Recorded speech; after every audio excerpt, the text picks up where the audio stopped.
بسم اللہ الرحمن الرحیم۔ میں نہیں جانتا۔ السلام علیکم جی، آپ کا حکیم مبارک علی، شاید کہ تیرے دل میں اتر جائے میری بات۔ آج کی حکایت ہے، اس کا موضوع ہے ابدال۔ حکایت شروع کرتے ہیں۔ حضرت پیران پیر محی الدین رحمۃ اللہ تعالیٰ علیہ کے ایک مریض بیان کرتے ہیں کہ میں آپ کی خدمت میں اکثر رہا کرتا تھا اور میرے سامنے طرح طرح کی کرامات دیکھنے میں آتی تھی۔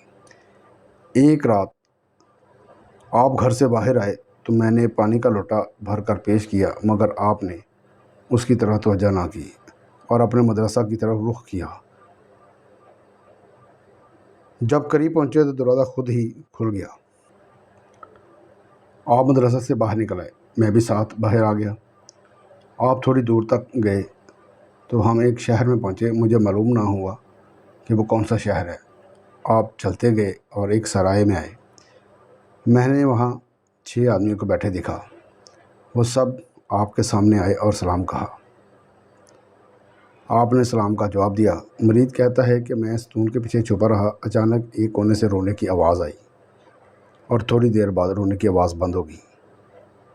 اسی کونے سے ایک مرد نمودار ہوا۔ اس نے کندھے پر ایک آدمی اٹھایا ہوا تھا۔ اس کے ساتھ ایک اور شخص بھی تھا۔ اس کے بال لمبے تھے۔ یہ حضرت کے سامنے آ کر بیٹھ گیا۔ حضرت محی الدین رحمۃ اللہ تعالیٰ علیہ نے اس کو کلمہ شہادت پڑھایا اور اس کے بال صاف کرائے اور ٹوپی پہنائی اور محمد نام رکھا، اور ان 6 اشخاص سے کہا کہ اس کام پر میں مأمور ہوں کہ اس مردہ کے بدلے اس کلمہ پڑھنے والے شخص کو مقرر کروں۔ ان 6 اشخاص نے کہا کہ ہمارے سر آنکھوں پر سرکار۔ اس کے بعد حضرت محی الدین رحمۃ اللہ تعالیٰ علیہ باہر آئے اور ان کو میں وہیں چھوڑ کر حضرت رحمۃ اللہ تعالیٰ علیہ کے پیچھے باہر تجسس کے عالم میں نکل آیا۔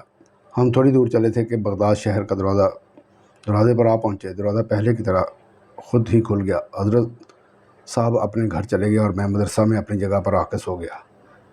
جب صبح ہوئی تو میں سبق کے لیے حضرت صاحب کے سامنے کتاب لے کر بیٹھا، لیکن سرکار کی ایسی ہیبت مجھ پر چھائی کہ میں پڑھ نہ سکا۔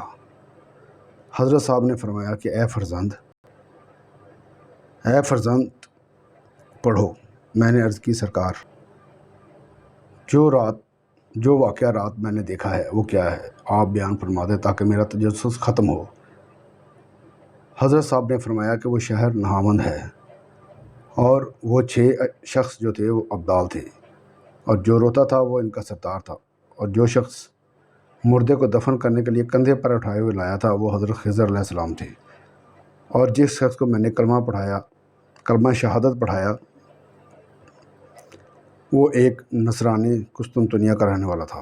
مجھے حکم ہوا تھا کہ میں اس کو نصرانی جو بعد میں مسلمان ہوا مردہ کی جگہ پہ ابدال مقرر کروں۔ اس لیے اس کو وہاں لایا گیا اور میرے ہاتھ پر مسلمان کیا گیا، اور اب وہ ابدال ہے۔ واللہ عالم۔ وارث شاہ دا بولنا پیت اندر دانش مند لگا ضروری ہے۔ آپ کا حکیم مبارک علی۔ السلام علیکم ورحمۃ اللہ وبرکاتہ۔